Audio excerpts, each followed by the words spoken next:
Hi friends, if you're enjoying this series and you'd like to help me reach even more people with thinking faith, please consider supporting the show. Silver supporters get early access to episodes and bonus content. Gold supporters also get signed books and a monthly catch-up with me. The links to support are with the show notes or visit justinbrierley.com. Enjoy today's episode. Who was Jesus? Is he a historical character? Who wrote the Gospels? Why are they written in Greek? Why did they have a pro-Roman perspective? Why was the religion headquartered in Rome? Those were the mysteries that I saw about the Gospels. The origin of the Christian religion has been a subject steeped in mystery for nearly 2,000 years. This is the dramatic promo for a book titled Caesar's Messiah by one Joseph Atwill, with his daring new thesis on whether Jesus really existed. Joseph Atwill is one of a number of scholars today from all around the world who are questioning the historic facts behind these ancient mysteries. When examining the actual history of this era, many of the answers provided by the Church and Christian scholars do not hold up to rigorous scrutiny. This is really important for our culture, to understand where Christianity came from.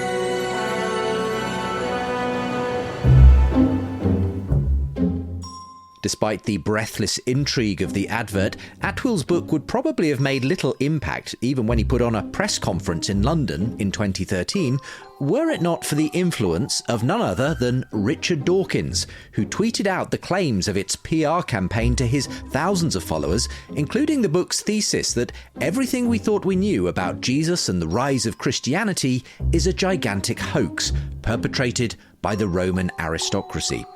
The only problem with all this was that Atwill had neither scholarly credentials, he's a retired computer programmer, nor a jot of support from any academic in historical studies. It turned out that the author's theory was regarded as way out even within the Jesus Mythicism movement, a group considered to be left field to begin with. Atwill was the fringe of the fringe. The only difference was that he had the money to publish a book, employ a publicity agency, rent a hall in central London, and get the endorsement of a well-known atheist professor of zoology. In fact, this was not the first time Dawkins himself had promoted the idea that Jesus perhaps never existed. In your book, The God Delusion, you say that it's under scholarly dispute among historians that Jesus actually existed. This is Oxford professor John Lennox in a public discussion with Dawkins, challenging him on his historical claims. Now, I checked with the ancient historians. That is not so. And it disturbed me. History is not natural science. But what I don't understand is this, why you would write something like that. I don't think it's a very important question whether Jesus existed. There are some historians, most historians think he did, some They certainly do. I couldn't find an ancient historian that didn't. Well, there are one or two, but I don't really care, actually, because precisely because it's petty. Petty or not, Dawkins' willingness to promote far-fetched conspiracy theories about Jesus over the vast weight of credible academic scholarship was a feature of New Atheism in its heyday. Take, for instance, this toe-curling exchange between New Testament scholar Bart Ehrman and Reginald Finley, host of the Infidel Guys show, a popular podcast among skeptics at the time. Finley had apparently expected Ehrman, a non-Christian and a well-known critic of the historicity of aspects of the Bible, to be as skeptical of Jesus' existence as he and his audience were. But that's not quite how things went. What is the evidence? Because even that we cannot know for sure. But I guess you would say we can look at the earliest manuscripts that date to around when he should have existed or something, or what? What do we have? Because we don't have anything that exists, right, until after he died, allegedly, right? About him, you mean? Right, about Jesus. Well, that's true of everyone.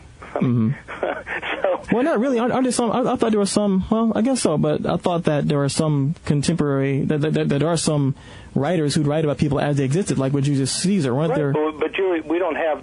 I mean, we don't have anybody from that time talking to us now. All we have are ancient records. Right. But again, and all we have for Jesus are ancient records. But we don't have any ancient records of anyone who wrote about Jesus while he was alive, do we? No, absolutely not. And we don't that's have the difference. Just as we don't have for billions of people who lived in the past that we're pretty sure existed. I mean, we have more evidence for Jesus than we have for almost anybody from his time period. So, I mean, I'm not saying this as a believer. I'm not a believer, but as a historian, I'm just saying that you can't just kind of dismiss it and say, well, we don't know. I mean, you have to look at the evidence. So there is hard evidence, I think. Okay. Okay.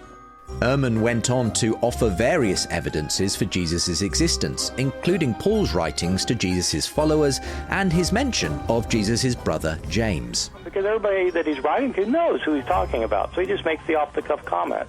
That's very important information. And that is if he wrote them. Disciples. Now, why would he if make he even an wrote that comment about the 12 disciples? If in fact, so the whole point is that you've got a disinterested comment from somebody who actually knew these people. If he even wrote that, though, correct? Because isn't there some? No, there's no doubt about Paul writing Galatians. Aren't there some theories that suggest that maybe Paul himself had scribe that wrote for him? Well, every person who wrote epistles in the ancient world dictated them to scribes. Right. So how do we know then that? Well, how do you know Cicero wrote his letters? I don't. I'm not a historian, so I don't know much about Cicero. But no, I am a historian, and I'm telling you. Rather like Dawkins, Finley seemed to be determined, against all the evidence, to reach a negative conclusion about Jesus' existence. A reminder that even those who claim to be ruled by reason can still be influenced more by their feelings than pure facts. But as the trenchant anti-theism of New Atheism has fallen away in recent years, a more measured approach to the historical case for Jesus and the Bible is coming to the fore again. Already in this series, we've heard about the way public thinkers such as Jordan Peterson, Tom Holland, Ayaan Hirsi Ali, and others have turned against the new atheism and are reminding their secular peers of how important the Bible is to the West and the way its central character, Jesus, has shaped our moral instincts and can still be a source of great psychological and philosophical wisdom. But I want to push them a step further. I think there's enough evidence in the Bible to persuade intelligent, modern, skeptical, 21st century people that Jesus is more than just really great mythology. I mean, I'm a historian of Christianity, not of the first century period, but I'm a historian of Christianity. And I think I had somehow just absorbed from the ether, sort of mid-20th century Jesus seminar, sort of New Testament criticism view that, well, it's sort of all... It's all a bit fuzzy. Very fuzzy. It's kind of like a game of telephone. Who knows what happened? There's this like core Jesus we can't access, and then the accretions of all the supernatural stuff. But I'd never really done my homework. Towards the end of today's show, exploring the real history of the evidence for Jesus and the Bible, we'll meet Molly Worthen with her own story of a surprising rebirth of belief in God. It turns out that there is a lot more quite interesting, provocative, and compelling historical evidence around, that set of events than I had realized. I'm Justin Brierley, and throughout my working life, I've been hosting conversations on faith between atheists, agnostics, and believers. In this documentary series, I'm telling the story of why new atheism grew old and secular thinkers are considering Christianity again. I'm speaking to those inside and outside the atheist movement and the many new thinkers beginning a new conversation on the value of faith. Along the way, we're meeting some of those who have found themselves surprised by God as they've made the journey from atheism to Christianity. Welcome to the surprising rebirth of belief in God, episode 15, More Than Mythology.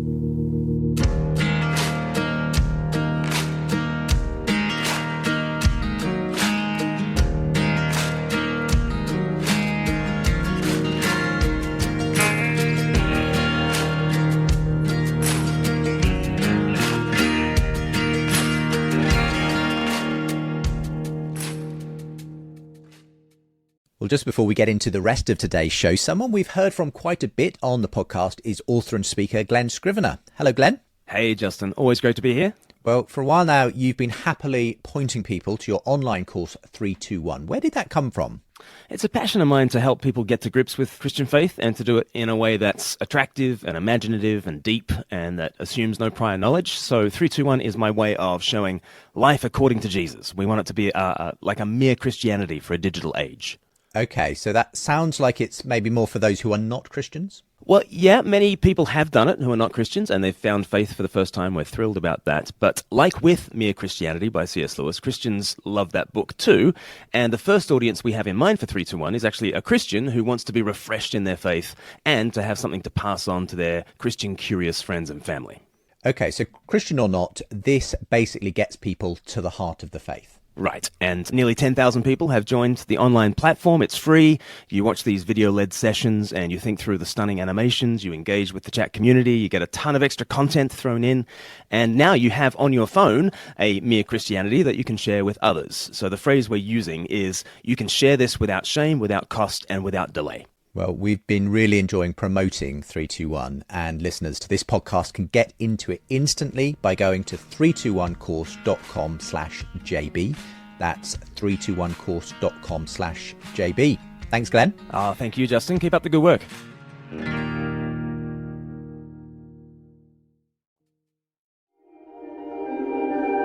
It starts with a gruesome murder in the most famous museum in the world.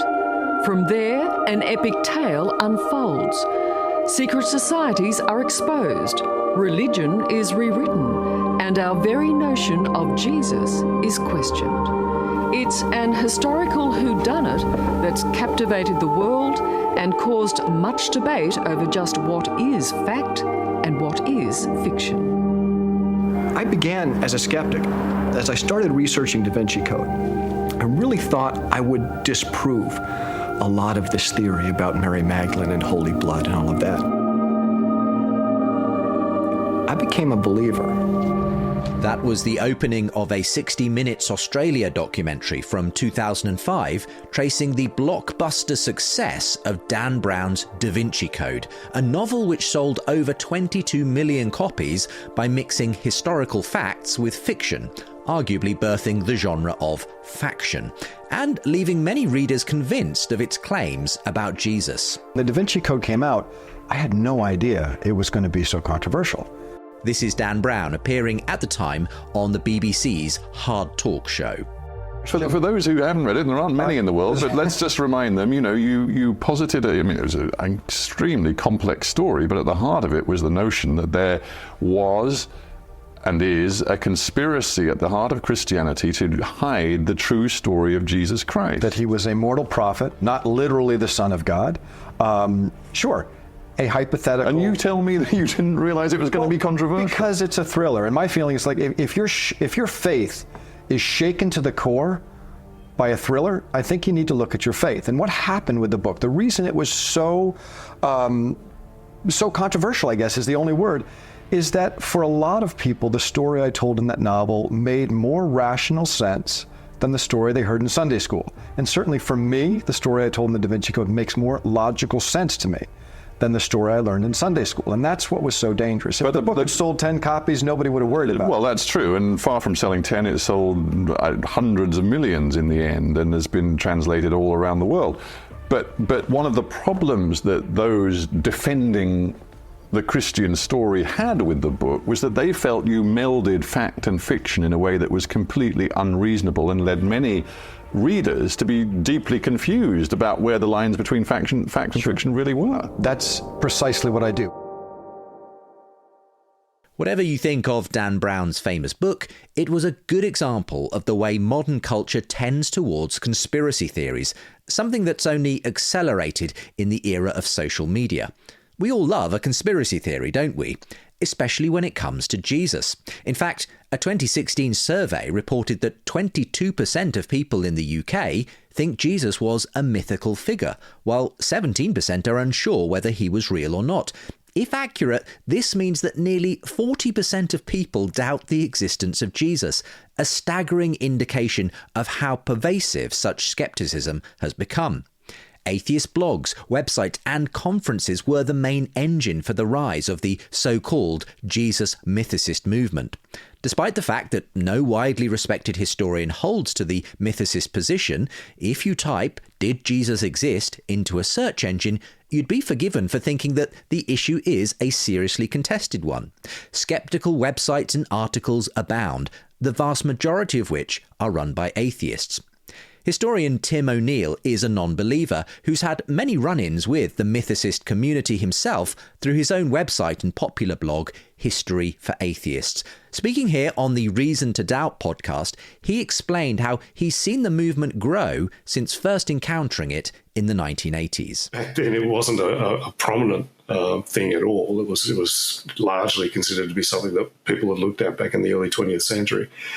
But more recently, it has popped up, particularly online, and is accepted by a quite a large proportion. Every time I see an online survey about this topic, I see a good sort of 20 or 30% of atheists give it credence, and that is directly out of proportion to the number of actual scholars who give it credence. Now, I'm not making an argument from authority. I'm not saying we should accept that Jesus probably did exist because scholars do.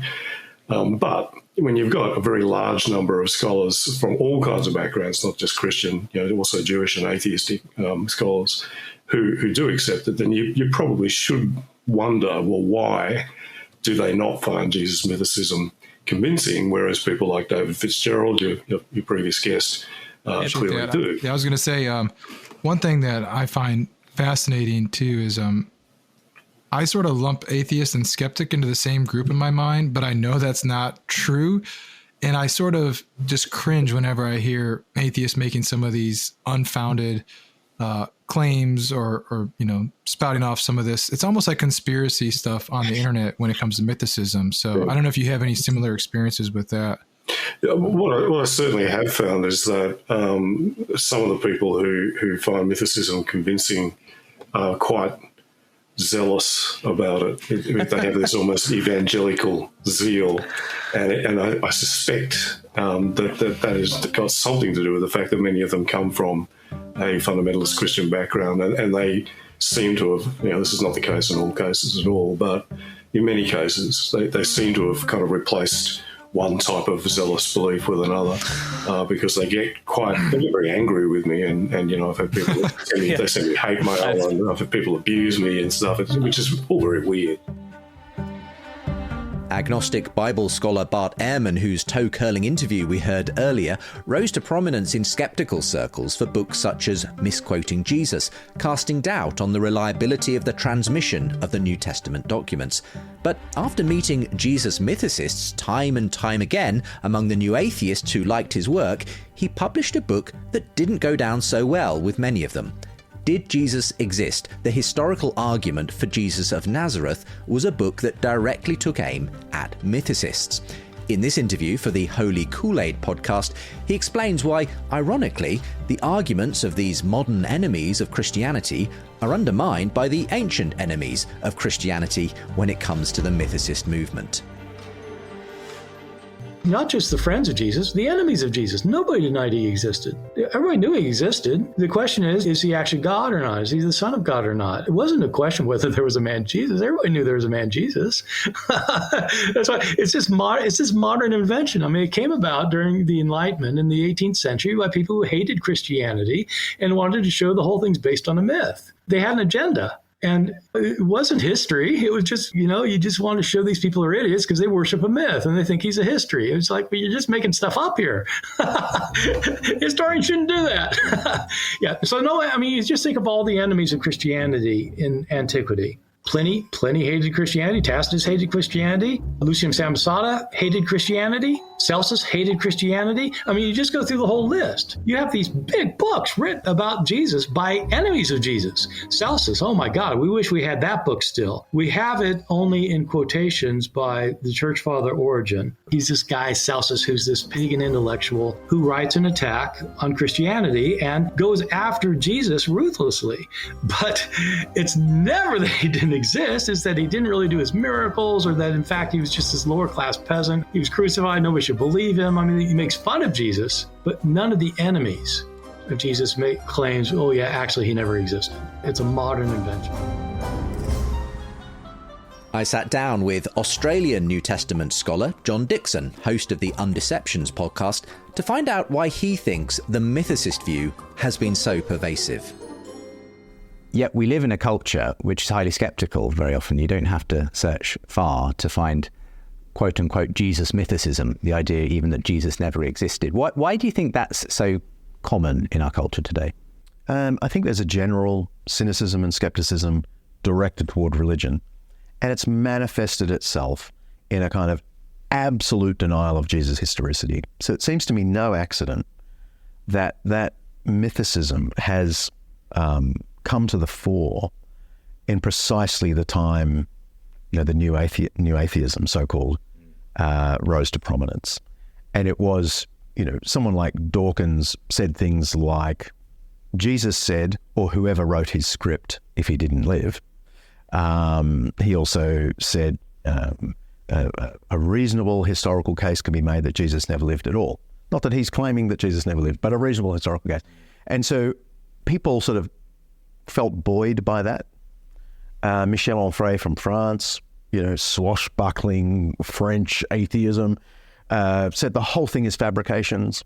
And so I just think the recent denial of Jesus' very existence has come out of that same mood. But it hasn't really moved the dial in history circles.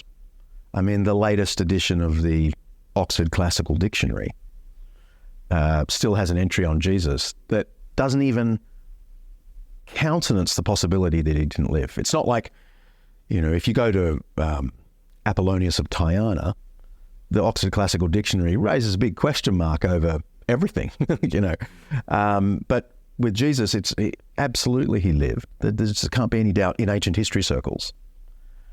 I also find that theologians can be way more skeptical about the New Testament than my classical historian colleagues. Classical scholars, they're just so used to dealing with texts as your doorway to the past, always reading them critically, but knowing that people tend not to just make things up whole cloth. They might have skewed information, so you've always got to ask, was the author in a position to know the information they report? Humans do tend to exaggerate. They have bias. But so long as you're holding all of that in mind and asking the right questions of the text is a really good way of understanding the past. So that's how classicists operate. Whereas I think sort of more philosophically, theologically driven people have a skepticism. I remember one of my colleagues in ancient history at Macquarie University said to me, theologians are so skeptical about their New Testament material, we'd kill for the kind of materials you have. And what she was meaning was the New Testament texts are very early as far as texts go. I mean, just compare Tacitus, our best source for Tiberius, the emperor I mentioned. Tacitus is writing, 80 years after Tiberius is dead. But Tacitus is still our very best source for Tiberius. Well, the New Testament is all written long before Tacitus. Our latest text, probably John's Gospel, although I have quibbles about that, I'm not sure anymore. I think maybe John is a bit earlier. But anyway, let's just go with what is the mainstream. John's written in the 90s. That's still only 60 years. And Paul's writing about the year 50. So that's 20 years after Jesus. That's about as good as it gets. And so as a piece of ancient history, we can say pretty confidently that the broad narrative of Jesus' life is a piece of ancient history. I've sometimes given similar examples of the archaeology and other aspects of the tradition in which this was handed down as being good historical evidence that the authors knew what they were talking about, and that historically this fits.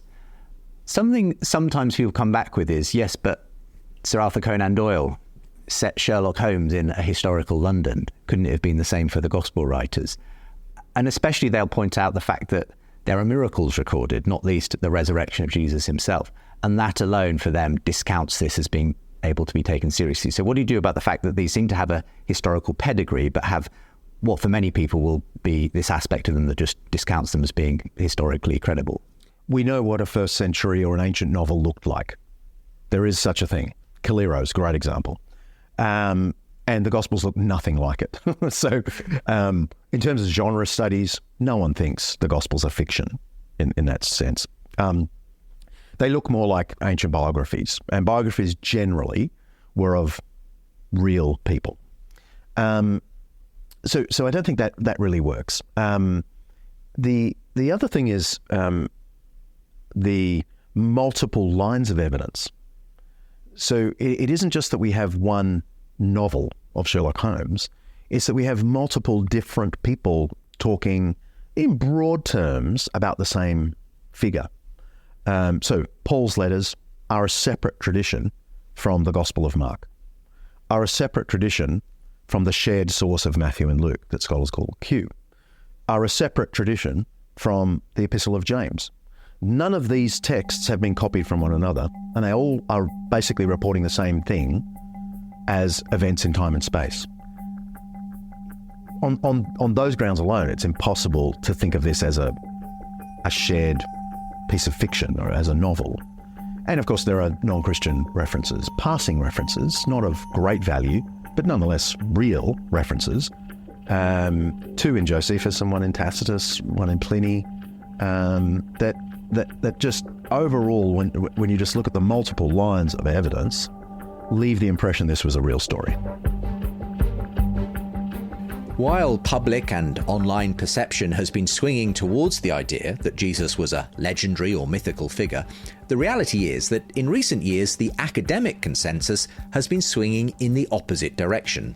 In the late 19th and early 20th century, the so-called form or higher criticism view, which saw the Gospels as largely an accretion of mythology and theology, meant a skeptical view of what we know of Jesus' life came to dominate. But there's been a surprising rebirth of belief in the reliability of the Gospels in recent years.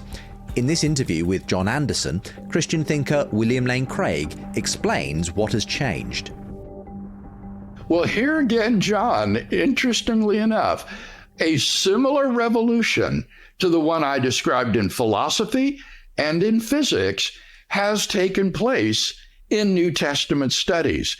The skepticism of the 19th century and early 20th century about the reliability of the Gospels was rooted in the fact that scholars interpreted them against the backdrop of pagan mythology.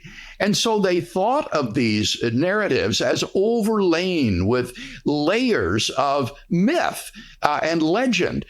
But what has happened in the second half of the 20th century and now on into the 21st is what has been aptly called the Jewish reclamation of Jesus. Scholars have come to appreciate that Greco-pagan mythology is just the wrong interpretive background for Jesus of Nazareth. Jesus was a Jew, and all the disciples were Jew. And the proper interpretive context for understanding Jesus of Nazareth is first century Palestinian Judaism. And when the Gospels are read against that backdrop, they emerge as very credible sources for the life and teachings of this man. I think it would be no exaggeration to speak of a reversal of scholarship with respect to the credibility of the Gospels. Back in the 1940s, Rudolf Bultmann, a prominent New Testament critic, said that the historical information about Jesus of Nazareth could probably be written entirely on a 4x6 index card. Today, however, the Gospels are widely regarded as belonging to the genre of ancient biography, and as such are very credible sources for the life of Jesus of Nazareth. We have 4 biographies of Jesus, which is almost unprecedented for major figures of the ancient world. And so there has been quite a reversal of scholarship with respect to the historical Jesus and the credibility of the sources for him.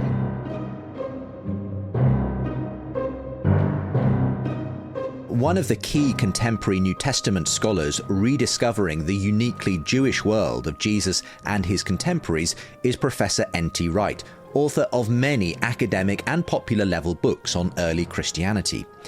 Wright is someone I've had the privilege of engaging in conversations many times over the years, but the first time I ever recorded an interview with him for Premier Unbelievable happened to be shortly after Joseph Atwill's book denying the existence of Jesus as a Roman political conspiracy had been making waves. And I still remember Wright's response. The crucifixion of Jesus of Nazareth is one of the best attested facts in ancient history. And I speak as an ancient historian. There are certain other things like the murder of Julius Caesar, the destruction of Jerusalem in AD 70, all sorts of other things which actually we know pretty certainly and which no ancient historian denies. I gather there is yet another book just come out, I can't even remember the author's name, saying that Jesus never existed, saying that this was all invented 70 years later by the Romans in order to keep people quiet. This is complete nonsense, and no serious ancient historian would take it seriously for a minute. If we take Jesus out of the world of first century Palestinian Judaism and say maybe such a figure never existed, there are 1,000 other things that we just simply can't explain. We have all sorts of evidence which points back to the certainty of there being this figure, and particularly the certainty of his crucifixion. The crucifixion itself is one of the best bits of evidence, because in the ancient world, the word cross or crucifixion was almost like a swear word. You wouldn't want to say it in polite company or in front of your grandmother, because it was so horrible and barbaric and disgusting, and bodies hanging on crosses being eaten by rats and vermin and birds and so on. You just shudder and look away. And yet the Christians made the cross the symbol from the very beginning of their movement, because for them it was the sign of the love of God. Without something like the actual death of Jesus, that cultural shift is impossible to explain.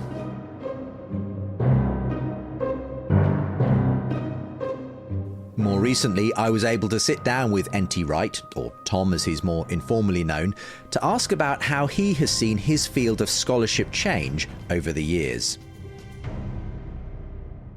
Biblical scholarship itself, it also feels like there's been a journey of sorts over the last century or so, because in a way, what dominated the academy was that sort of form criticism of the sort of the German scholars and so on, who were essentially saying, well, we can't really know anything about the history of this and the historicity and so on. I mean, could you just give us a sort of overview of the way in which that really has changed in the past 100, 150 years? Wow. Yeah, okay. Huge questions and story, and I love going into all that. And anyone who hasn't read my book, History and Eschatology, there is a lot about exactly these questions in those early chapters particularly. Basically, a lot of New Testament scholarship in the 19th and 20th century has been dominated by people in the German Lutheran tradition. Now, the German Lutheran tradition has great strengths, but attention to history, ironically, has not been one of them, because they have called themselves historical, critical, or whatever. But actually, what they've done is they've used just enough historical skepticism from Hume and Gibbon in the 18th century, etc., to weaken one's grip on the happenedness of the history, especially of Jesus, in order to say, but actually the events aren't the important thing. What matters is the challenge to believe, or the challenge to convert, or the challenge to decide for God in the present moment. And so don't worry about what actually happened. Listen for this challenge coming to you today. And that was associated particularly with the great German scholar Rudolf Bultmann. But that's philosophically what is known as idealism, that is, getting away from the historical reality as the basic thing and saying what matters is the ideas and the belief and so on, which then they were able to say, well, there you are, that's justification by faith. You don't need history, you just have to believe. And that's a travesty of what justification by faith really was. What has changed, particularly in the last two generations, has been the rediscovery of the Jewish world of the New Testament. And this is partly many scholars seeing the awful tragedy of the Holocaust in the 1930s and 40s have realized that that grew out of a Christianity, so-called, which was actually holding off from Judaism and saying that the Jewish world was a bad world and was against the gospel, and that we had to break away from the Jewish vision. I mean, in a way, that sort of way of thinking about the Gospels and Jesus sort of is still, quite present in many forums. The Jesus Seminar, I suppose, not that long ago, was still sort of saying, well, look, we don't really know, what Jesus really said and so on. I mean, what difference does it make, and what's happened in your view that means we can actually latch onto the historical Jesus, and why does that matter for the way we then understand our faith? Many people who talk about this stuff really don't understand how ancient history works. Of course, for much of ancient history, ancient Greece and ancient Rome, we are reduced to having one or at most two sources for what's going on. Ancient Greece, we've got Herodotus and Thucydides, and we've got the plays and the philosophers, etc. But there are whole decades in Athens or Sparta where we know next to nothing. For the Roman history of the period we're talking about, okay, you've got the letters and speeches of Cicero, you've got the writings of Julius Caesar, this is a couple of generations before Jesus and Paul, but then for the early imperial period, you've got Tacitus, Suetonius, Velleius Paterculus, Dio Cassius a bit later, but the historian is constantly trying to put these all together and saying, what makes sense within that world? The better we know it, does this account make sense? And even if it's only in one source, if it makes sense and makes itself at home within that world, then many historians, not because they're credulous or silly, but just because that's how history works, they say, well, we can make sense of this. We can see how it fits. And so as I read Matthew and Mark and Luke and John, and as I put them into the world which we know from Josephus and the scrolls, etc., as well as the Greco-Roman world of the period, again and again I come back, as I've done in my work over my lifetime, and say, look, here's a way in which it may well make sense. Now, it doesn't mean that all my interpretations of every saying ascribed to Jesus are correct and accurate. Of course, that would be highly unlikely. But I will argue till the cows come home that those make sense in a way which the reductionism of the earlier days really, really doesn't. The problem was that the reductionism of the very devout Lutherans, like people like Rudolf Bultmann, was a way of saying, don't bother about what actually happened, bother about what God is saying to you today. Now, that's at one level, for a preacher, that's not a bad thing to say. But then if it gets into the hands of people who want to say, oh, well, maybe the Gospels were just made up later on, so maybe we don't have to take Jesus' challenge to us very seriously, or people who say, oh, well, they all seem to have thought the world was going to end any minute, and we now know they were wrong, so they were probably wrong about a lot of other things as well. And that has sapped at the vitals of Western Christianity, of people who said, oh, well, Paul was wrong about the second coming, so obviously he's wrong about ethics, and he's probably wrong about the role of women or whatever. And that has just given free license to people to play fast and loose in a way which genuine history, which is what I and many others, is not just me, for goodness sake, what many of us have been trying to do for years, would not support that kind of approach. But I'm summarizing very big and complex issues, but it's a way of saying, yes, there are still problems. I had an email from somebody yesterday who'd just been reading Bart Ehrman, and oh dear, how can I still believe? And just sent him a little message saying one or two things. So obviously, people need to be reassured, but not to say stop thinking, but go on thinking, but think more deeply about what history is and what the history of the first century really is. Thanks to Gareth, who wrote in to say, whether you're a person of faith, agnostic, atheist, or none of the above, this series is both genuinely thought-provoking and inspiring. I could not recommend it highly enough. Leaving a review wherever you get your podcasts or simply posting about us on your social media helps others to discover the show. If you want to follow more of my work, why not get my fortnightly newsletter? I'll even send you the first chapter of The Surprising Rebirth of Belief in God book for free when you subscribe. And if you'd like to support the show, you can get early access episodes and bonus content. Gold supporters will receive signed copies of both my books. For the newsletter and to support, visit justinbrierley.com or the links with today's show.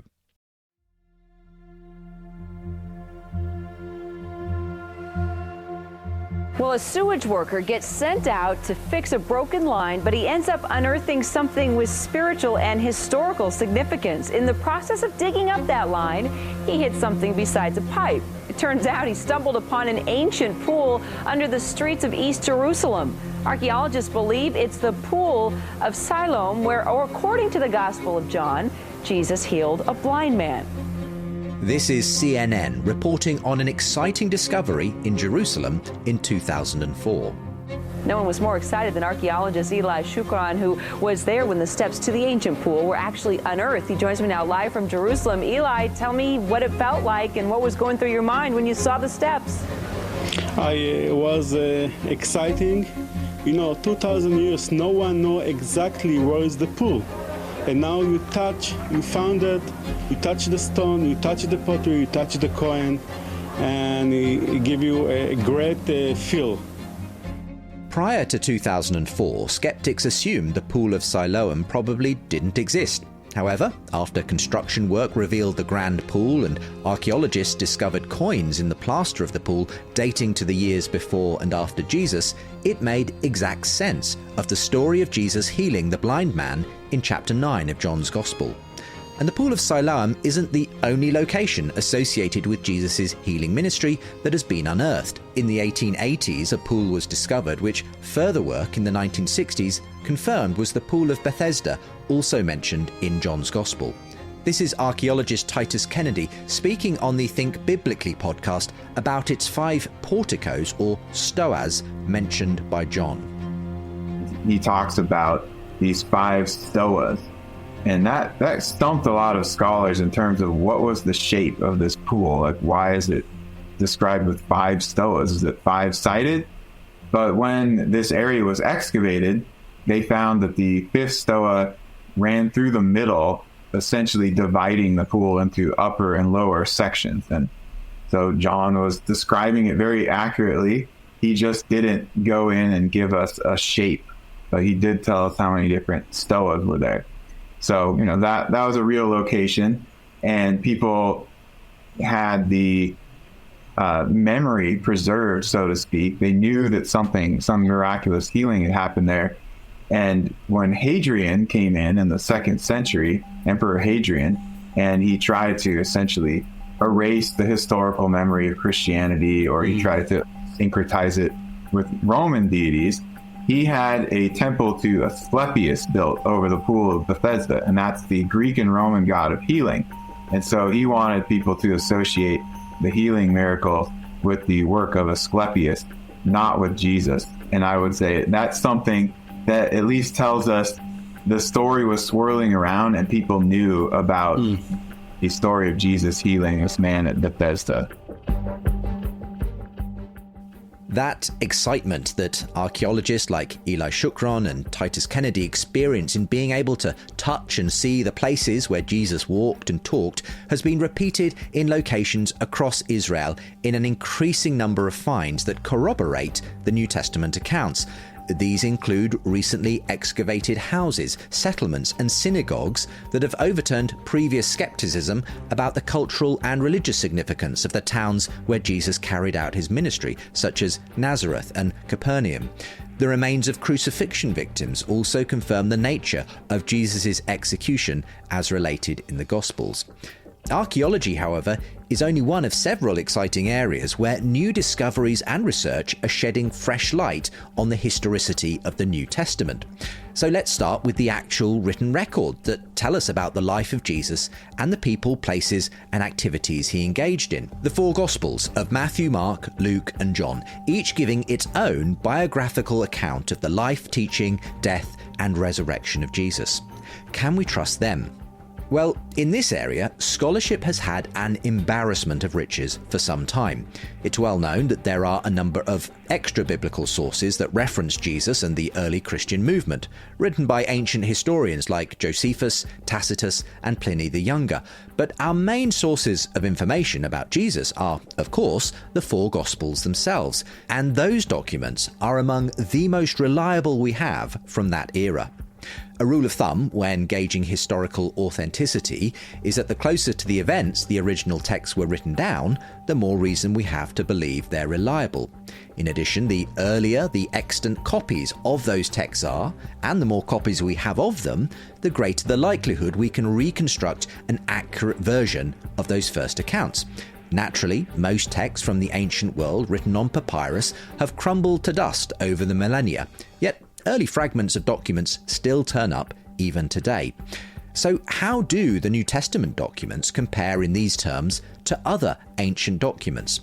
Well, as John Dickson mentioned earlier, it turns out extremely well. In fact, the New Testament outclasses most other ancient records of historical figures and events by a country mile. When looking at other key historical figures of the ancient world, there are typically only a handful of existing documents that detail their lives. In addition, those accounts were usually written down many years or even centuries following the events. In contrast, the four Gospel accounts are estimated to have been written within 30 to 60 years of Jesus' life, and many of the letters of the Apostle Paul that witnessed to the same events were written even sooner. Moreover, there are thousands of surviving manuscripts, many of which date to within a century or so of the events. Compare this to most other accounts from ancient history where our surviving documents have gaps of hundreds, if not thousands of years from the originals. But having lots of copies means having lots of differences between them as transcription errors and additions creep in over time. Wouldn't that mean that these documents have been irreparably metastasized and mythologized over the course of time and transmission? In fact, the opposite is true, as Amy Orr Ewing, author of Why Trust the Bible, explains in this lecture for the C.S. Lewis Institute. So these manuscripts are good evidence for us that what was written originally is what we're reading today in translation in English. And there's a process called textual criticism, but a rigorous process of looking at and examining these documents that enable us to reconstruct or to construct what the original New Testament said. And we can have faith and trust in that process because we can scrutinize it and look at it. And where variations do exist, they're not hidden. We can compare that with other worldviews, which I won't go into, where variants exist. They're suppressed, hidden, burned, not spoken of. In the New Testament, where it's necessary, where there are perhaps one word that's different in one manuscript or in another, it's referred to in the margin of the translation of your Bible. Your eye is drawn to it. Why? Because there's no conspiracy about this. This is an extraordinary, trustworthy document. As Amy Orr Ewing says, through the science of textual criticism and the advent of digital technology, scholars have increasingly been able to cross-examine a wide range of biblical texts and reconstruct what the original document said with extraordinary accuracy. But it's not just the historical pedigree of the manuscript evidence that denotes the reliability of these stories. It's the fact that modern scholars are increasingly uncovering a range of reasons to trust that they're reporting eyewitness testimony rather than second or third-hand information. Lydia Mcgrew is a Christian thinker who's recently authored Testimonies to the Truth: Why You Can Trust the Gospels. Her research shows that the details of the four Gospels also confirm their accuracy and reliability in terms of their knowledge of historical events and characters, along with local customs and culture, things that you had to be a local to know, including the geography of the area. Well, locations can be really difficult to get right, especially when they're somewhat obscure. So what I'm including here are what are known as external confirmations, having anything to do with geography, the shape of the land, whether you go uphill or downhill, but also rulers and what locations they ruled, sometimes some rather obscure rulers and locations that we find confirmed. And these are much harder to get right than you might think, because it's not like there was some sort of atlas or Google or even a set of Britannica encyclopedias that you could go and say, hey, I want to make up a story and I want to set it in Syria, and I want to find out who are the rulers of these places in Syria. Okay, I got that. I'll put that in my story. There was no good way to do that at all. And yet the authors get these types of things related to rulership and place names and geography right again and again. So give us perhaps one specific example where it would have been very difficult to have got this right if you weren't from that time and place and recording events that you were directly connected with at some level. If you look at Luke chapter 3 and just the very first couple of verses there, he's trying to tell you when John the Baptist first started his ministry, and he has a whole bunch of names of rulers who were at that time. He wants to really nail that down. So it's like, in the year of this, and then he says, the word of the Lord came to John in the wilderness, right? So that's what he's trying to nail down. So just one example there, he mentions someone named Lysanias, tetrarch of Abilene.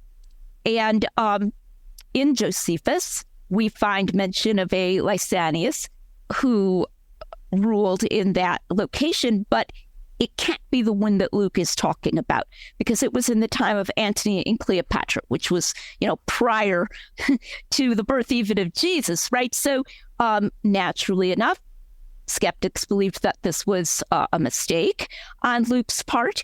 But around 1912, an inscription was discovered in Abila, which is in Syria, and it was by a freedman, someone who used to be a slave, who dedicated a street. And he said that he was a freedman of Lysanias. And there it is. It's right there. And there was something in the inscription, he mentioned the Augusti, which dates it to the time that Luke is talking about. So it looks like there actually was a second Lysanias, possibly the son of the first Lysanias, and Luke got it right. But we only found it out many, many years later by this inscription. It wasn't even something that you could have gotten from a book at the time. So that's really cool, because it turned it right around from looking like an error to being a confirmation. Cambridge New Testament scholar Peter J. Williams, author of Can We Trust the Gospels, has also done much work examining the historical clues to the authenticity of the Gospels, pointing out that, by comparison, later so-called apocryphal and Gnostic Gospels contain almost zero local knowledge of names, geography, and places, whereas the four Gospels in our Bible are brimming with such details, including knowledge of local customs and traditions. You get some of the interesting things where Jesus will be telling the parable of the wise and foolish virgins who are waiting for a bridegroom to arrive. And the bizarre thing is that he arrives and a cry goes up at midnight in Jesus' parable. And according to Matthew, he's telling this parable exactly at Passover time. And we know independently that at Passover time, they happen to read the Passover narrative where you have that very particular phrase where a cry goes up in the middle of the night in Egypt, and there's a division between those who are saved and those who are not. And so really makes sense if not only Jesus tells this parable, but he tells it at that very time. But no attention is drawn to that within the narrative. So that sort of thing, you get repeatedly in the Gospels, that when it says something happens at a particular time, it makes most sense if it really was told at that time. What about specific history? I guess that obviously the Gospel writers mention specific people, historical events, and so on. What sort of things do you find, again, give the ring of truth to these accounts there? Well, I mean, the interesting thing is, if Jesus' main teaching is around the Sea of Galilee, well, basically we have almost no other reports from anything around the Sea of Galilee at the time. So you are left with these reports on their own. Now, that isn't a reason for skepticism, because a lot of the time when, let's say, you have a Holocaust survivors report, there's no other report alongside it from the same place telling you exactly the same thing. But you can look for rings of truth. You can say, where does that intersect with other things that we know? And it all stacks up. So what I'd say is the way that the Gospels together dovetail is significant, but you do get interaction with external history. So John the Baptist is not just mentioned in the Gospels, he's also mentioned outside in Josephus. You get political figures who are mentioned, and some of the characteristics of them, whether it's of Herod or Pontius Pilate, really stack up. So those are things you can look at too. Lydia Mcgrew told me how even throwaway references to local prejudices about where you came from give further clues to the natural historicity of these accounts. Someone goes and tells Nathaniel, hey, we've found the Messiah.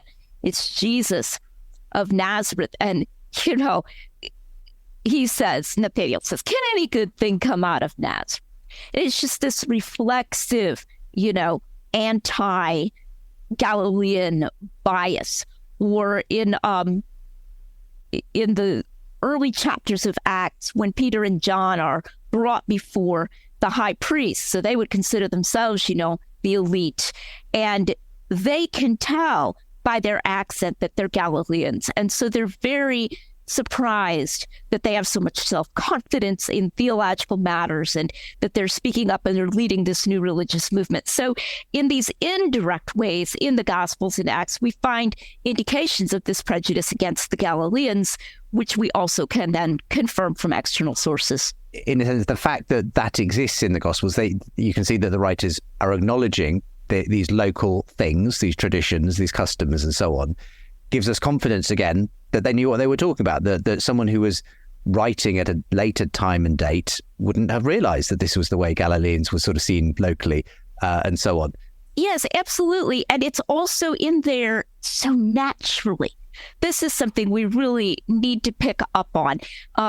This was not a time of hyper-realistic fiction.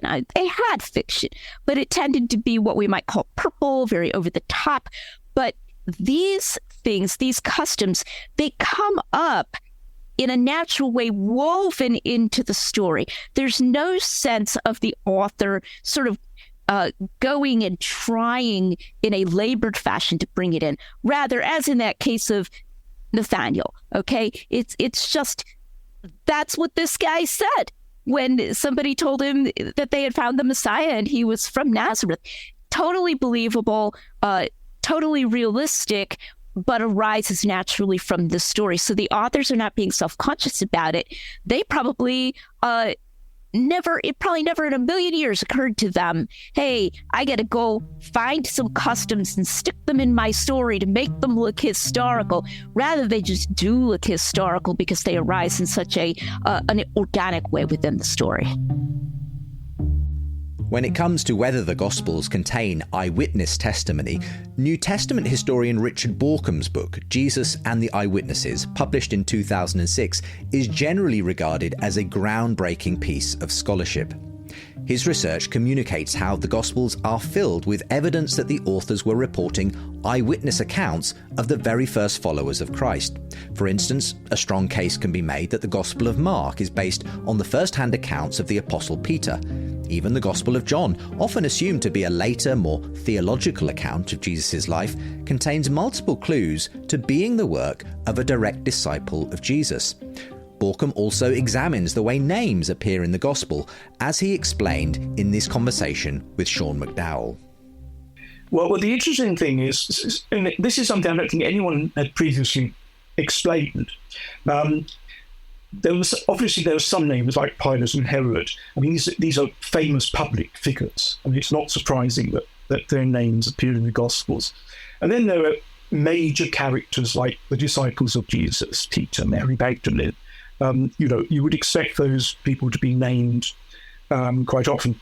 But if you look at the minor characters, and there are a great many minor characters in the Gospels, people who meet Jesus just once and they're healed, or Jesus says something to them. Those characters are usually anonymous in the Gospels. And that's not really surprising. Jesus healed a paralytic man. People may not even have remembered his name. It wasn't important. It was only a minor character. So why is it that sometimes these minor characters do have names, or their relatives have names? I'm thinking of Jairus' daughter, or Zacchaeus the tax collector, Bartimaeus the blind beggar. Why did these people have names? And the answer that I think is fairly convincing is that these stories were originally told by that named person. So that the name of the person who was healed or met Jesus, as it were, came with the story. And when Mark, for example, wrote the story of Bartimaeus the blind beggar, he may have heard it himself from Bartimaeus. I mean, you can imagine, Bartimaeus, we do know this, became a member of the earliest Christian community in Jerusalem. And you can imagine he just went around telling everybody his story. It's the most exciting thing that ever happened to him, transformed his life. So everybody would have heard Bartimaeus telling his story, and they could have included Mark, or maybe Peter heard it and Mark heard it from Peter. But in any case, they knew it as Bartimaeus' story, and they kept his name there because he was the one who originally told it. Perhaps most fascinating is Borkham's research on how the names used in the New Testament are perfectly synchronized with the time and place of Jesus. You see, the frequency of names in the Gospels was cross-checked with Israeli scholar Tali Land's research from burial sites into the names being used during the time. Here's Amy Orr-Ewing again, speaking on what names turned out to be the most popular at the time of Jesus in Judea. Number 1, Simon. Number 2, Joseph. Number 3, Lazarus. Number 4, Judas. Number 5, John. 6, Jesus. 7, Ananias. Okay, and so it goes on. If you take the top 9 most popular Jewish male names in Judea, Palestine in the first century together outside of the New Testament, they are 41% of names used. If you take them inside the New Testament, they are 40% of names used. And that's a pattern showing up over 4 writers writing 5 books. And remember, so because we include Acts, so the 4 Gospels and the Acts of the Apostles, and remember, written far, far, far away, some of them. This pattern, this statistically testable pattern shows up. It's absolutely amazing.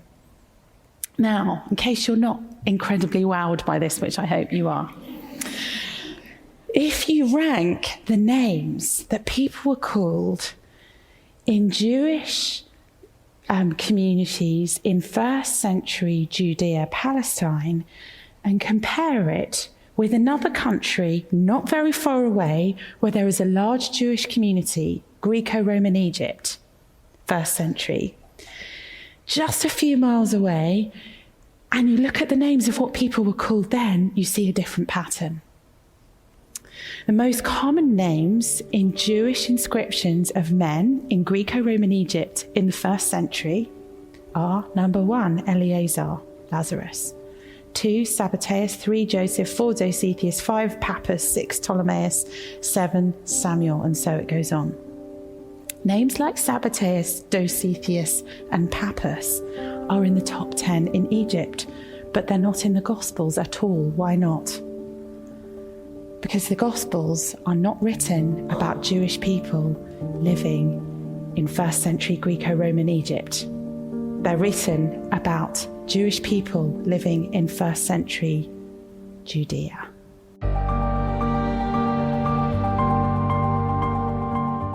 As Amy Orr-Ewing, drawing on Borkham's research, shows, the Gospels are full of the same names that were common in the time and place where Jesus lived. Any prospective parent who's looked up the most popular baby names that are published each year will know that the most common names change frequently, but the Gospel writers got it right for their time and place. It's a strong confirmation that these accounts were not made up in some other location at a later time. You can only get that sort of detail right if these accounts originate from people who were there and knew the people they were talking about. So, having looked at the growing body of research into archaeology, places, customs and names, here's one more fascinating piece of recent evidence corroborating the authenticity of the Gospels: undesigned coincidences between the Gospel accounts. Lydia Mcgrew. I like to tell what an undesigned coincidence is sometimes by giving a hypothetical example, a modern example. So suppose that you have two people who both claim to have witnessed a robbery, and they're being interviewed by the police, and one of them says he tripped when he was running away. And the other person's being interviewed and describes the robber's clothing and says, and one of his shoes was untied. The person who mentions that the shoe was untied doesn't mention that he tripped, and the person who mentioned that he tripped doesn't mention that his shoe was untied. That's an undesigned coincidence. They fit together in this case, so what I call a classic undesigned coincidence. They fit together explanatorily. One bit of information explains the other or answers a question like, why did he trip? But they don't appear to be trying to refer to what each other said, because they don't mention what each other said. They just give their side of the story, their view, what it looks like from their side. And your argument is, of course, that there are such undesigned coincidences between different Gospels specifically. And again, this would have been nigh on impossible for someone to kind of manufacture after the fact. And so we have to accept that if these undesigned coincidences do exist, there's a common historical narrative that binds all of these accounts of Jesus' life together. It's not woven from whole cloth and so on. So give us an example of one or two undesigned coincidences. Sure. One of my favorite ones surrounds the feeding of the 5,000, which is, of course, a miracle. But this part of it isn't directly about the miracle, but hey, it does raise the probability that this incident happened. You find there's this big crowd, and in the Gospel of John, Jesus looks at the crowd, and then you can sort of picture a little twinkle in his eye. He turns to Philip and he says, where shall we buy food that these may eat? And it even says, he knew what he was going to do. So in other words, he's sort of teasing Philip in a way. He's not really proposing that they find food. And Philip says, that we could never buy enough food for all these people to eat, And so a question that you can ask is, why does he ask Philip? Now, if it's invented, if the whole story is invented, you're going to maybe have a 1 out of 12 probability if John just, picked a disciple at random, right? But maybe even less than that, because we can think of disciples that would be more likely to be mentioned. You find in the apocryphal Gospels, it's only the most prominent people usually who get mentioned. Like they'll pick, a few. Mary Magdalene, they might decide to emphasize Thomas or something, but it's not Peter, it's not Judas who had the money or anything like that. So why Philip? Well, okay, could have just been Jesus was speaking to the person standing nearest to him.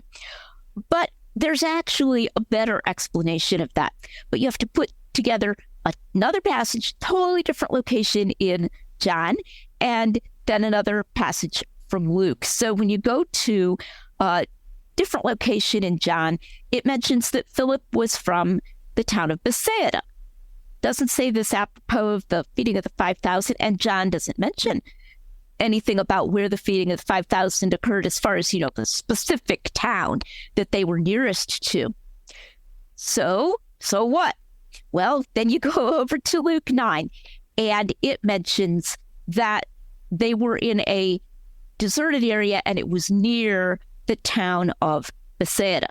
So now it kind of makes sense that if Jesus is going to, push somebody a little bit, it might be someone local. Philip, where can we buy food that these people may eat? So then that explains why he asked Philip, but you have to put these 3 different passages together, and there's no self-consciousness, again, in the author. If you're going to imagine that John invented that and put it together, he was being so subtle that it could easily be overlooked. That's a very important point, because to make stuff up fictionally and be that subtle about it, you're kind of ruining your own point. If you're so subtle that nobody notices it, what good have you done to yourself as far as getting people to believe your fictional story?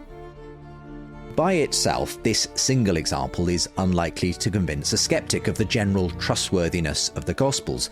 But I think the cumulative weight of the many additional examples that could be given should give a skeptic pause for thought. Like the pieces of a puzzle falling into place, the interlocking connections between multiple details in the Gospels can't be explained away by scribal ingenuity or later invention. As Mcgrew has said, all these undesigned coincidences are marks of the truth of the Gospels hidden in plain view. Alongside these undesigned coincidences, Lydia Mcgrew details many more lines of evidence in her book, Testimonies to the Truth, beginning with including unexpected harmonies, unnecessary details, unexplained illusions, unified personalities, and perhaps most importantly of all, the unmistakable character of Jesus that comes out in all 4 Gospels. A lot of times you will hear scholars refer to the Jesus of fill in the blank, the Jesus of John, the Jesus of Luke, etc. And this can even, this could be harmless, but it could even be taken to the point of saying it's a different Jesus. Bart Ehrman, whom you were mentioning, does that constantly. They'll say the Jesus of John is very different from the Jesus of the synoptics. But that's not true. And this is something I argued in my book, The Eye of the Beholder, and then something I argue here in Testimonies to the Truth. It's one of those great things that has both devotional and evidential importance. So, for example, one of the characteristics of Jesus that is so constant, we find it again and again over different stories, different Gospels, is his need for his friends. He doesn't want them to leave him alone. He anticipates that they will, but he brings it up. So, for example, in the Garden of Gethsemane, in the Synoptic Gospels, he says, watch with me, come and stay awake. And then he comes and he finds them sleeping and he says, could you not watch with me for 1 hour? Very, very heartbreaking. But then you think of the Gospel of John, totally different story.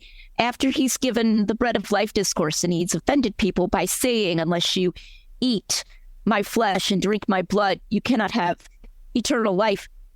A lot of people quit. They're like, I don't want anything to do with this guy anymore. He's weird. He turns to his disciples and he says, will you also go away? It's the same person. He predicts that they will leave him. He says, you'll all be scattered this night. It bothers him. It hurts him. That specific vulnerability and loneliness is characteristic of Jesus all across the Gospels, even in the Gospel of John, which the critics like to say Jesus is very exalted. It's almost like, and they're wrong. I mean, Jesus cries out, I'm thirsty in the Gospel of John. So he's got that feeling of vulnerability and loneliness and many other characteristics that I talk about in that chapter, which allows us to know that when we, for Christians, when we pray, when we speak to him, we're speaking to a real person, not to some sort of fictional or partially fictional, or legendary person. There's no gap between the Jesus of history and the Christ of faith. There's only one Jesus.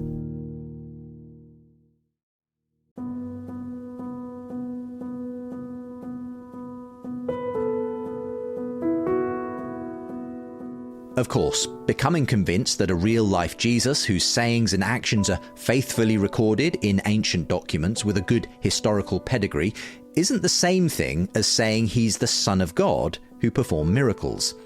In our next episode, we'll address whether some of the well-known secular thinkers who are taking the Bible seriously again as a work of great psychological and historical importance can also take seriously the central claim of the New Testament, that Jesus rose again. But believe it or not, there are intelligent, modern-day, 21st century people moving from agnosticism and atheism to believing that Jesus really is the Son of God who rose again, precisely because of the historical evidence they've encountered for the truth of the Bible. I met one such person recently. Molly Worthen is a journalist and associate professor of history at the University of North Carolina at Chapel Hill. For over a decade, she has pursued a career researching the religious and intellectual history of North America. As well as authoring books, she's been a regular contributor to publications such as the New York Times, The Atlantic, and The New Yorker. But Molly's story took an interesting turn only recently. Having grown up in a non-religious household, Molly had been an agnostic for most of her life, until in 2022 she was baptized. Having researched the good, the bad and the ugly of Christian history, Molly isn't the first person you might expect to embrace faith. So what happened? When I sat down with her alongside Belle Tyndall for an edition of the Re-Enchanting podcast, Molly explained that she'd always felt a certain attraction towards aspects of Christianity, especially some Orthodox and High Church traditions, but she'd never managed to get much beyond a "wouldn't it be nice if it were true" way of looking at it. Things changed, however, when she was sent on assignment to interview J.D. Greer, pastor of The Summit, one of America's largest churches. I finally got to interview him in March of last year, and it was a really interesting conversation. The follow-up, he emailed me afterward, and we had a kind of nice follow-up correspondence that turned into an email conversation about Jesus and the historical evidence for the gospel narratives. And I realized as these emails were going back and forth that I was being evangelized. Oh, he's very good at his job. And but it's odd to say. I mean, I'd spent by this point, 15 plus years talking and spending a lot of time with evangelistically minded Christians. And occasionally at the end of an interview or something, they might ask me what my own views were. And I would always be honest and say, I guess I'm a seeker, although I hate that word. I'm an agnostic. And the most they might say would be, well, I'll pray for you. But I think there is a real stigma attached to evangelism. And I understand it. I mean, in our pluralistic society, evangelism is outrageous. Yeah. Right? Like what the premise of it, our modern pluralistic democracy depends on all of us kind of holding our, if we have an exclusive truth claim, we have to sort of hold it very close to our chest and live in this cognitive dissonance where we don't constantly confront our neighbors with it. Yeah. On the other hand, if you really believe this stuff, I've always had a lot of respect for missionaries, people who do, share whatever their gospel is. And that was the case here. And as it unfolded, I realized that I had, I guess, a lot of questions bottled up that I hadn't even risen to the surface. And I think I was at a place where I was no longer satisfied with the worldview that I thought was my own. And I was beginning I was more open, I think, to the Christian line of critique that says secular liberals borrow a lot of their presuppositions, by which they get to moral universals and the golden rule and all these things. They borrow those from the Judeo-Christian legacy. I was more open to that line of thinking. Yeah. So it sounds like there were a few different sort of intellectual issues going on there. You were asking about sort of the nature of morality and the kind of evil that seems to be so prevalent under the surface in our culture. And then you're having this kind of sort of conversation with JD about the biblical reliability and that kind of thing. I mean, I'm guessing a lot of these weren't exactly completely new to you, some of these conversations, but did your thinking start to change as you were having those conversations? Here was the big intervention that I only see in retrospect. I wasn't seeking out. If you're sincerely looking at converting, I think, to any of the world religions, but certainly Christianity, and as a fully formed, thinking person, it's a lot of crazy stuff to take on at once. Yeah. I mean, it's all the Jesus stuff. It's pretty nuts. There's a lot, the whole Bible is full of the things that are very hard to wrap your head around. Yeah. There's heaven and hell, the end times, there's the sexual ethic that is totally at odds with modern secular liberal culture. It's an awful lot. And I think I was paralyzed. I didn't know, how do I get in, right? I mean, if I would maybe begin to investigate one piece of it, and then I would start to remember, wait, but there's all the other bananas stuff. How can I even be taking this seriously? I can't go any further. And what JD helped me see was that Christianity is a bit unique, and really it stands or falls on this single claim about this thing that Christians say happened in history. And that is that the tomb was empty and that Jesus rose from the dead. And on top of that, it turns out that there is a lot more quite interesting, provocative, and compelling historical evidence around, that set of events than I had realized, really to my embarrassment. I mean, I'm a historian of Christianity, not of the first century period, but I'm a historian of Christianity. And I think I had somehow just absorbed from the ether, sort of mid-20th century Jesus seminar, sort of New Testament criticism view that, well, it's sort of it's all a bit fuzzy. Mythologized, very fuzzy. It's kind of like a game of telephone. Who knows what happened? There's this like core Jesus we can't access, and then the accretions of all the supernatural stuff. But I'd never really done my homework. So I said to JD, because he would come back, I would throw these questions at him, which I'm sure he'd heard a million times, but he took them all incredibly seriously. And he said to me at one point, Molly, God will not honor any conversion unless you are totally investigating this intellectually. Like, you cannot turn your brain off. And I thought, wow, I really needed to hear that. And I said, well, I like to read stuff. I like homework. Just give me homework. And so he reconnoitered with some other theologian colleagues. He told me that he asked Tim Keller, the pastor who died recently in New York, about sort of my case, which this was very sort of strategic. He took it straight to the top, basically. It sounds like you were being treated as a very special case. Well, and so this was very clever, right? Because it's very flattering. So I was like, oh, these fancy pastors are interested in my case. I guess I need to sort of let this play out. And I began to get kind of excited because I'd always wanted to be a Christian. I just didn't think it was. I always thought, wouldn't it be great if it's true? Too bad it's probably not true. But I had not actually looked at the evidence. So he came back with a reading list for me. Prominent on this reading list was N.T. Wright's giant book on the Resurrection and the Son of God. Yeah. Richard Bauckham's book, Jesus and the Eyewitnesses. So a number of very smart Anglicans. Again, he sensed correctly. Like, even though I'm a scholar of American evangelicalism, I think I write pretty sympathetically about American evangelicals. He sensed the sort of intellectual snobbery. Like, the way to win this gal over is not by recommending like a bunch of Southern Baptists. I need to go to the British Anglicans because she's clearly Anglophilic. There's like this Anglo-Catholic thing happening in her history. It's very smart.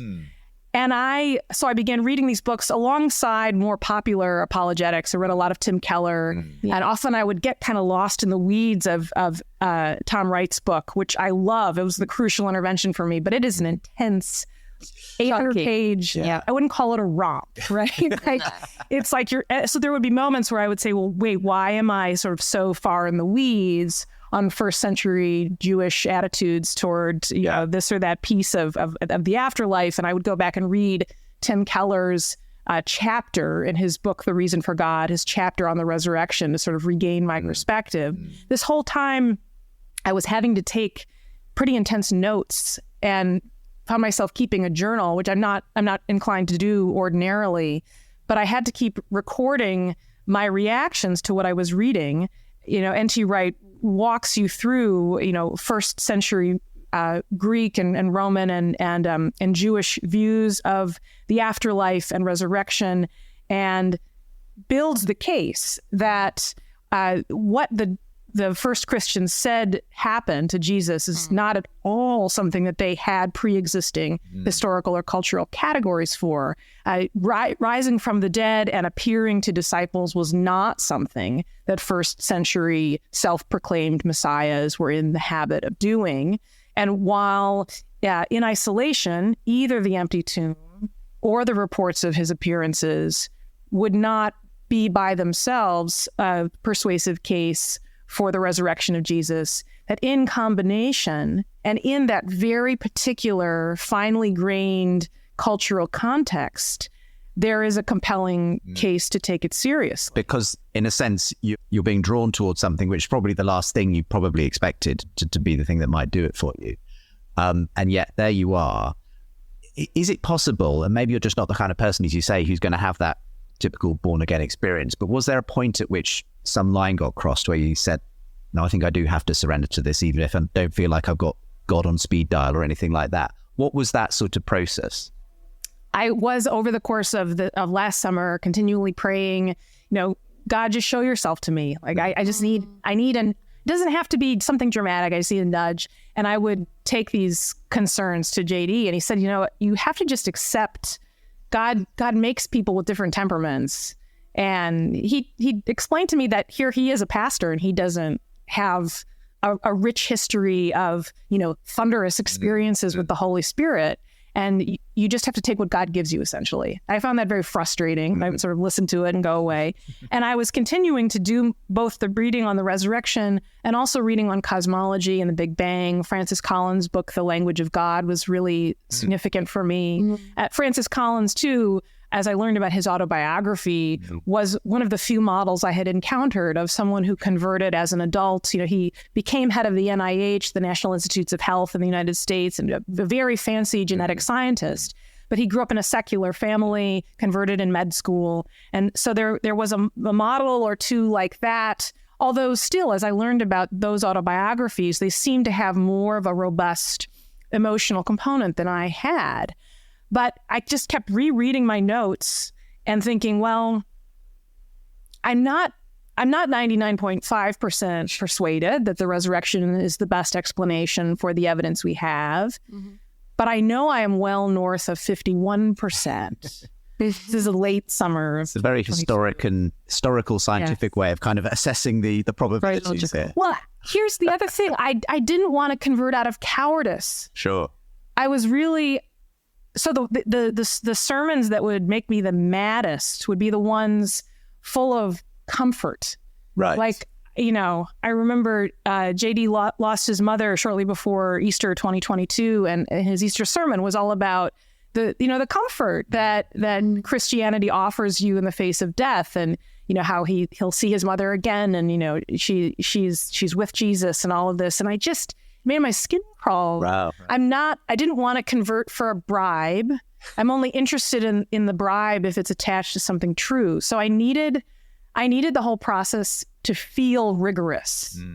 And I do think that God made this path for me that is very idiosyncratic, but was exactly what I needed. And so by the end of last summer, I got to the point where I thought, if I want the emotional side of it, and as I was talking about this with Christian friends, they would say, well, you seem to be describing the experience of faith. And faith is a relationship with God. And you can't, it's sort of like becoming friends with somebody.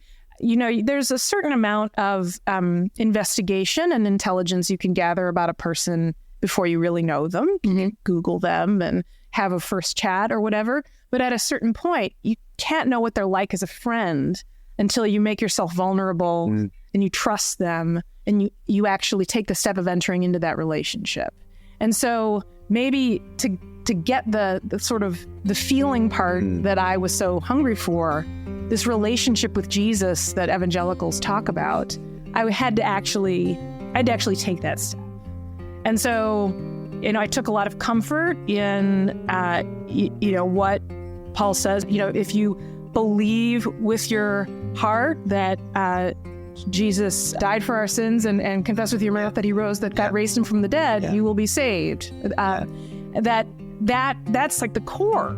And that I could agree to sort of struggle with all the other pieces and all the other doubts that are absolutely still persistent, and that is the core. And so I found myself confessing that.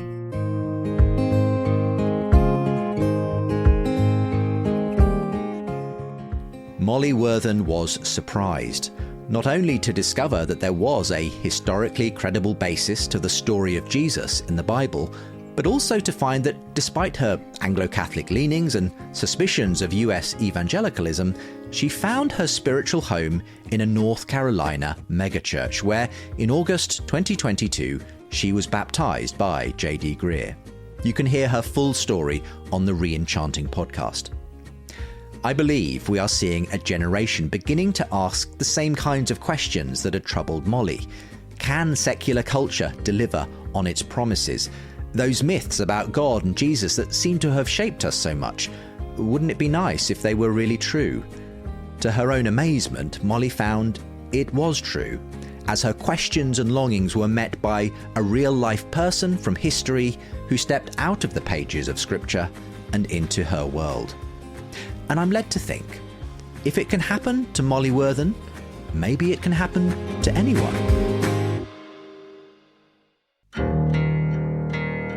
You've been listening to the surprising rebirth of belief in God, telling the story of how new atheism grew old and secular thinkers are considering Christianity again.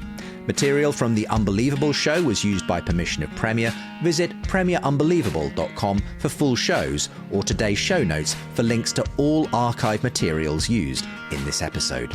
And just to remind you, this podcast series is also a book. You can read the first chapter for free when you join my newsletter at justinbrierley.com, where you can also order the book or get a signed copy. Supporting via Patreon or tax-deductible giving from the USA will give you early access to new episodes of the podcast and access to bonus content. Find out more and how to support my efforts to bring thinking faith to the secular and Christian world at justinbrierley.com. The links are with today's show. Coming up next time. Well, it's quite odd, really. I just got obsessed with the New Testament, and particularly quest for the historical Jesus, historicity. I mean, all the classical stuff I'd done suddenly turned to this question of historicity and apologetics, sort of New Testament apologetics, I suppose. A classicist meets Jesus as we explore the surprising rebirth of belief in the resurrection. Today's episode was a production of Think Faith in partnership with Genexus and with support from the Jerusalem Trust. Editing assistance by Isaac Simmons. You can find links to the book and all our featured guests with the show notes. As ever, please do subscribe to this podcast, do rate and review us, and tell others too. Share it on your social media. It really helps others to discover us. Plus, you can get the next episode that you just heard a clip from 2 weeks early when you support now at justinbrierley.com. Again, the link is with today's show. See you next time. Thanks for listening today, and to Ellis, who left this review saying, one of the best podcasts I've ever listened to. Historical, insightful, reasoned, and full of heart. So necessary in a culture that has forgotten why it is like it is. Just bought the book too. If you can leave a review, it helps others to discover the show. And if you want to buy the book, like Ellis did, you can get a signed copy from my website. As it happens, gold supporters of this show get signed editions of both my books anyway, plus lots of bonus content and early access. And of course, your support makes a huge difference to me being able to produce this podcast. So for the book or to support, visit justinbrierley.com or follow the links with the show notes.